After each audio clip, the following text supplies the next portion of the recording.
Good morning, everybody. Hopefully, we are live on Instagram. Hello, Instagram. Hope you are well.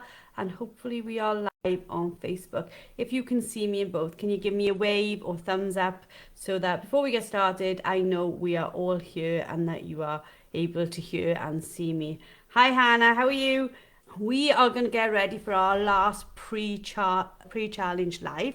It's really weird doing it on a Saturday morning. We've not done any on the mornings, but I think it's a really good time to do it because this morning we are opening the challenge group. So on Facebook, we've already got hundreds of people in there waiting for Monday morning when it all gets started, like officially. But this weekend, we got loads going on as well. Hiya, everybody. Hiya, Louise. Hiya, Jen. I can see you all joining on Instagram. On Facebook, if you are able to hear me and see me, can you give me a little wave in the comments so that I can see? I just want to make sure you're there because on Monday I made a huge boo-boo. I went live. You could all hear me but not see me. I don't even know how that happened, but it did. It just did it just to upset me and get me started. So last night I went out. So if I sound a little bit groggy this morning, I don't drink because I'm epileptic. But if I sound a little bit funny, it's because I've been out and I did laugh my little head off. I went to see Jo McNally. She was really, really funny. Her like the first person up, I can never remember the name, bless them, like the supporting act. He was hysterical, so I laughed and laughed and laughed. Now I've got a bit of a sore throat for it. And it's all of my phone in. Okay, so I can see you can all see me. Hi, Debbie. Hi, Pauline. Facebook comments has woken up for me and I can see it all there. Okay, so today we're going to be talking all about the hidden comparison trap, okay? And what I mean by this is we can't help ourselves other than to compare ourselves to others. We don't mean to, but we do. I think it's almost like a natural instinct to say, what's somebody else doing? And I suppose we do it in some ways when we're younger to learn, right? So when you're little, you think about it, you're watching all the people around you. Oh, look, that baby's crawling, and somewhere in your head you want to crawl, and somebody's walking and you want to walk. And then as we get older, it tends to go over from being able to do things, as in things that keep us alive, keep us moving, to it goes to material things. And it doesn't make us bad, it makes us normal, right? So regardless of what everybody tries to say, to want the same as others is not a bad thing. To want instead of others at their expense is a bad thing. So like, for example, my business mentor, she's incredible. She does £1 million years. She's like so good at helping so many people, right? And I look around and I think I would love to have what she has so badly, to help that many people, to be able to support my family in that way. But I don't do it at her expense. I'm not like I want to have it and I don't want her to have it. I want to have it and I want her to have it. So if you were looking at people with their dogs and you're like, I really am envious in a good way, you know what I mean? Like, give me a thumbs up if you know what I mean. You look at them and they inspire you to do better. That has nothing wrong with that, okay? To look at somebody and feel bad that you are not as good as them, that's not a good thing. Or to look at them and wish they didn't have it, that's not a good thing either. So what I want to talk to you a little bit is about a little bit as well about what you're not seeing. So when you see somebody's 3-second reel of their dog looking amazing, or 9-second reel, you never see the whole picture. When you see photos of me walking up a lane or videos walking up a lane with Arthur, who's like 8 months old, walking to heel, and he looks bang on. He does, and he does a lot. But it's not always perfect. It's not always great. There are times when he breaks, and there are lots of times when I have to correct him because he's a young pup, new environments, etc. There are times I have to tell the 9-year-old to get back in line. The 9-year-old dog, not the 9-year-old child. I don't have one of those. But you see what I'm seeing. So you, on social media, you only ever see glimpses, right? And you only ever see, and this is really, really important, you only ever see what people want you to see. You do not see it all going wrong. You do not see the bloopers, although a lot of our experts are incredibly good at putting up bloopers now, and that's really funny to watch, and I should put up more as well. Like literally this week I've been on my arse trying to get the dummy off the puppy. He was being a bit of a divot. He was like showboating. I thought, oh, I'll put my back against the wall, I'll go down to his level, maybe we can encourage him in. And literally, he didn't mean to. He held on, I held on, I went over. It was so hysterical. But it doesn't look good, and that's not the first thing I put up on Facebook or Instagram, because the same as everybody else, sometimes I'm a little bit embarrassed too. Like, I'm like, oh my God, I was literally rolling around like weebles wobble and they don't fall down. It was just so bad. But it's life. So when you're comparing your dog to others, you're only seeing what they show you. And it's different dogs, different states. We've talked all week about states of arousal, right? And how dogs behave, etc. And you've got to think about why and where is the comparison hitting you the hardest. So if it's like, tell me in the comments, where does, let's sort of comparisonitis, I've made up that word, I don't know if it exists, hit you the hardest? Is it like when you go around your friend's house? Is it when you're like in group classes? Is it like on social media? Where does it hit you the worst?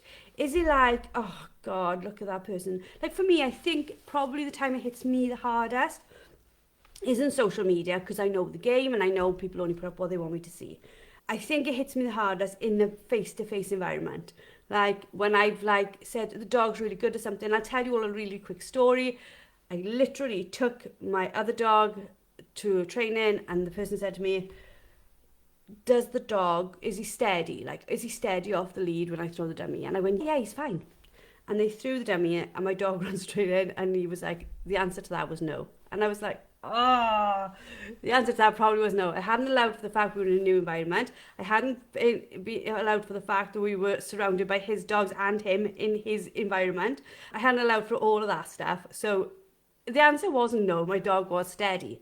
My dog was steady along with me, alone in our environment.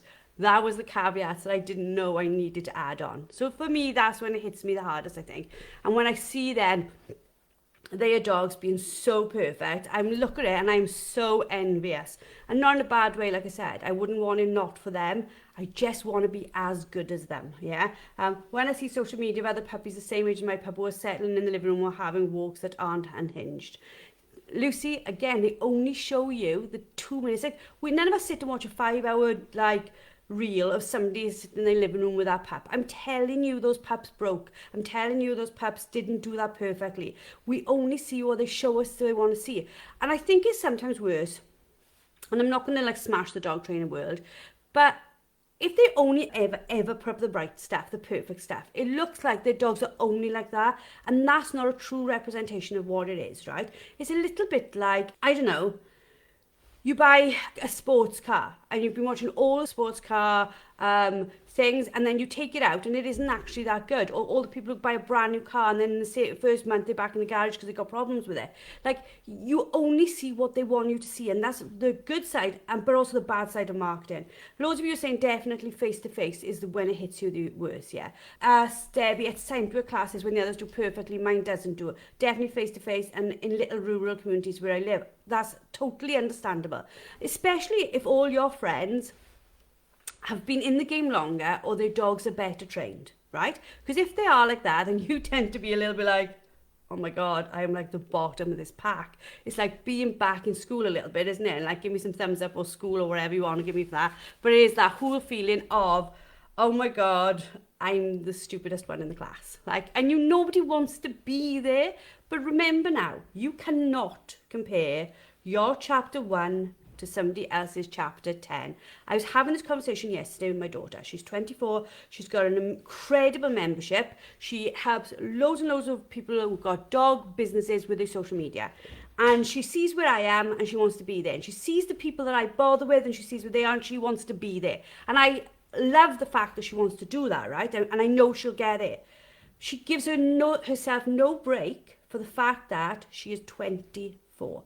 What she's achieved at 24 is incredible, but she doesn't allow herself life. She doesn't allow herself lessons. She sees us all here and sees our chapter 20. She doesn't see our chapter 1 when we were 24 and none of us were anywhere near as good as she is now. So I look around and think, oh my God, I can see the pathway for you. And I can see that sometimes with the dogs. You do that. You look at a pup and you think, you are going to be a good pup. You are going to be good. I can see it. Like, you know there's going to be wobbles. You know there's going to be shakes. But you know they're going to be a good pup. And that's such an important thing to see. As time goes on, as you get to your chapter 2, your chapter 5, your chapter 10, your chapter 50, life has taught you loads of lessons to make the process, training smoother, but also allow more for the fact that these problems are going to come with everything. So let's talk a little bit about our environments, right? So we can't not go on social media. Like, most of us love being on social media. Look at us, we're all here. So school-like, I'm the dunce. Yeah, sometimes I feel like that all the time, Deb. But so sometimes, like, we literally feel like we are never going to get it, and that the dog in front of us are not going to be what we want them to be. And the really important thing about it is to think about what we spoke about this week. Our environment and our routine shape the behaviours of our dogs, they shape the behaviours of us. Home is where we rehearse and repeat the same behaviours over and over, and almost subconsciously, unconsciously, however you want to look at it, it's just patterns of behaviour. You think about it when you got up this morning. You probably went something like this. Got up, went to toilet, thought dogs need toilet. They've been like all night without the availability, unless they've been in kennels, to go to the toilet. So you plodded downstairs or wherever you went, you let them out. You put the kettle on, you did whatever you needed to do, you got the dogs back in from having their toilet break, or you stayed with them, whatever your routine is, right? And then you put them back in the kitchen. For me, I put them back in the kitchen, then I potter upstairs, I go and have a shower, clean my teeth, That pattern happens every single day without me thinking about it. Social media, group classes, they do not show us and our normal behaviours in our normal environments. Do you see what I say about that? We just see a little glimpse. When you're in that group class, there is a brand new environment for your dog that it probably only gets to repeat maybe once a week, once a month, right? Whatever. Your everyday stuff is repeated every single day, every minute, every hour. So at home, they rehearse what then goes on to be the repeatable. Predictable routines, sleep windows, all those things happen at home, right? And different dogs have different days and different states. So when I say to you about what you're not seeing, why everybody else's dogs are perfect and yours don't, that dog's routine at home might not look as amazing as it does in that group class, and it might not look as amazing as it does on social media. It could be that behaviour it knows to do in a place. I've told you guys this story before. My kids, when they were little in supermarkets, I'm sure you'll all remember this. My daughters, both of them, I could raise my eyebrows like this. There was like a steady up. Now we're in a public environment. They would silence. They would behave so well. They were just so good. I'd only have to raise my eyebrows. I wasn't a harsh mum, but they knew what that meant. It meant, you don't behave like this here. My son, I would raise my eyebrows and he'd go, what are you raising your eyebrows at me for? And I'd be like, oh my God. And he would make a big drama. Why do you look so angry at me? And I'd be like, I'm going to frigging kill you now, kid. That rehearsed environment behaviour that worked perfectly with the girls did not work with my son. And at home, he was no bother. It was like you take him into this new environment and that would be his point where he would play up. So when you are going into group environments, if your dog's not the best behaved dog, it just means that's the behaviour it has in that group. People are talking about how tough it can be in the comments. Yeah, it can be really, really incredible. So it's not just about the dog, it's about the environment. And like, what do you think your dog assumes it needs to do in a group class? Let me know. Like, what do you assume you need to do? What does it assume you need to do when you pull out a camera? Like mine, they're all trained, literally. They're trained to the camera. I pull out a camera, they'll see it, and they'll see me, they pull my mobile phone out, I literally put a certain way, and they sit. They just sit, and they look at me. And I'm like, you've learned, excuse me, the little dog being a naughty boy, you've assumed that means you have to do this behaviour, right? And that's how quickly they learn. They've learned to my camera, they've learned to everything that I do, and your dog learns what it needs to be doing in a class. So what's your dogs like in classes? What are your dogs like in new environments? Think about that, and think about what they assume their role is in that environment. What do they need to do? So there is an emotional toll of all this, like my little dog barking over there. Thank God it's a little dog and spaniels don't do that, because then at least I save some face. The little dog barking, like I know what he's like and he's a little dog barking. So I allow for that, really not a good thing probably. But I then have an emotional toll of thinking, oh my God, I'm live in public and I have a little dog barking in the kitchen because he's arguing with a pup. It doesn't mean I'm failing. it means that my little dog barks. He's a poodle cross for the, oh my God, the shame of it. I have a poodle cross. I love him to death. He's one of the best dogs I've ever had in my life. He's not my dog. He's my youngest daughter's dog, but he is insane. But I have like shame fueled over the fact he just barked there live in front of you. So that's just a trigger in me. So think about the emotional toll you are having by comparing yourself to others. The reality of it is, him barking, he's just playing and he's just mouthy, but there's a preconceived idea of what he should be like. In fact, I could have asked him to do that on cue, couldn't I, just to prove my point on live. He's going to do it again. I can hear him growling. Calm is a skill that is learned, right? It's not a fixed personality trait. We have talked about that. Train the dog in front of you, right? Train the dog you want to go into the environment you want. So if your dog's not amazingly good in groups at settling, that's where we need to practice. We practice in groups, settling. If your dog's not amazingly good at settling in front of the fire while you're watching TV, we're going to practice this week settling in front of the fire, right? They are the things that we work on, because we have to rehearse the behaviours we want in the places we want at the times we want them. Is that making sense to everybody, right? Give me some like thumbs up. Give me some like my dog, my pace. Because we tell you all the time, train the dog in front of you, including that little dog that I'm going to deal with in a minute. Not deal with in a bad way, but Goose, no. Sorry about that, guys. He's so loud. So my dog, my pace. That's what you guys need to be working on. My dog, my way. Stop looking at others and thinking, what are others doing? Why aren't mine doing that as well? Oh my God, I don't know even if you guys can hear him, because the camera, the podcast shouldn't hear it, but he's literally like running ragged around the kitchen chasing the little pup. He's just being a nightmare. But yeah, my dog, my pace. So think about those things. What are you not seeing? What are you not seeing on social media? What are you not seeing in groups? What are you not seeing in that dog's training that you're comparing your dog to? There is a brilliant podcast on Found It, Fetched It called The Working Dog Age Race, right? And that is an amazing one about, don't try to work out where your dog should be by the age it is. It's not how it works. It's the environments you've exposed it to, the amount of times you've exposed it to, and you've had the correct behaviours in those environments. See, there's like a couple of pieces of this jigsaw that need to go together to have the settle you want. And our experts are going to do that brilliantly with you this week. If you haven't yet signed up for the challenge, please do so. It's totally free for everyone, men and women. You're all welcome in there. I think there's 2,300 of us now. There's so many of us in there. It's going to be brilliant. Lucy said, if anything makes me feel more comfortable knowing your little dog barks, it's more relatable. Yes. Yeah, like it literally is. It's like I couldn't have trained it better. But that's what he does. And like we've talked a bit about this week, and the experts will go into this more, right?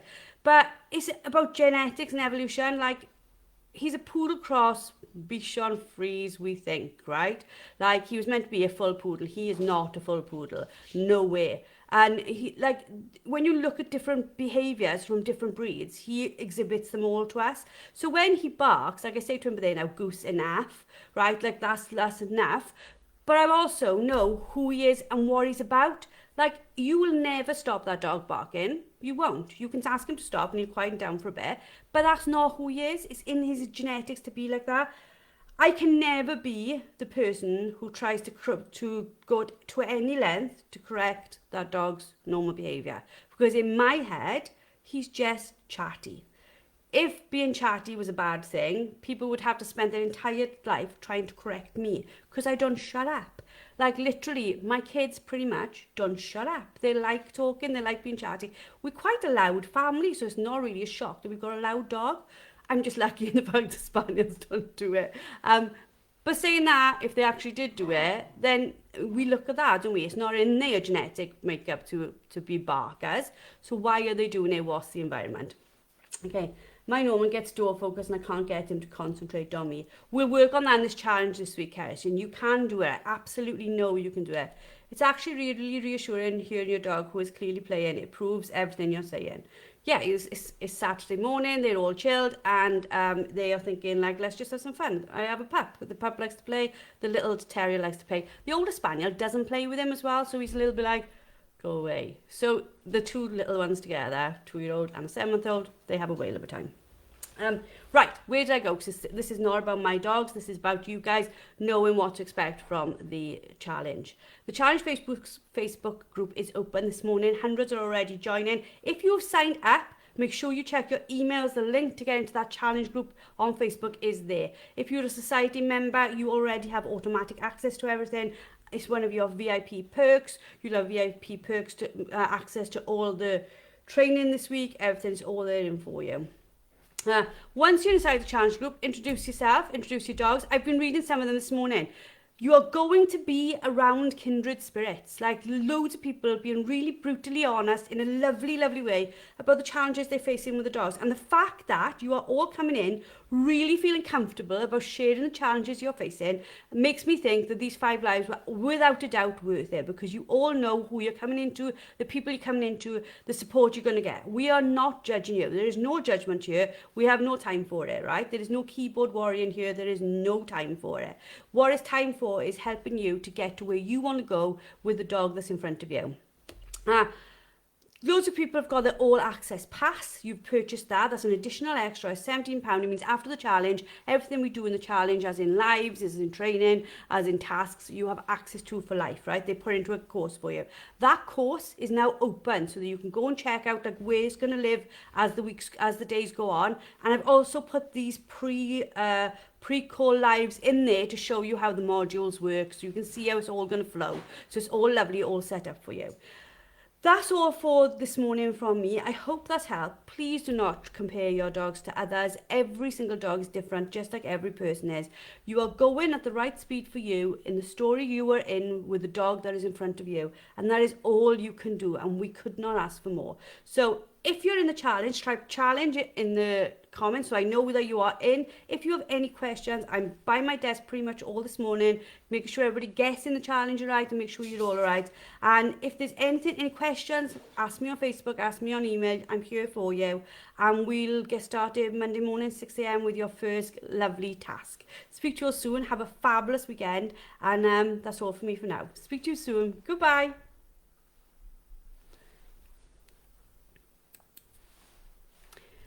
Goodbye, Facebook. See you all this week. Bye now. Oh, loads of you are in the challenge. Speak to you all soon. Bye.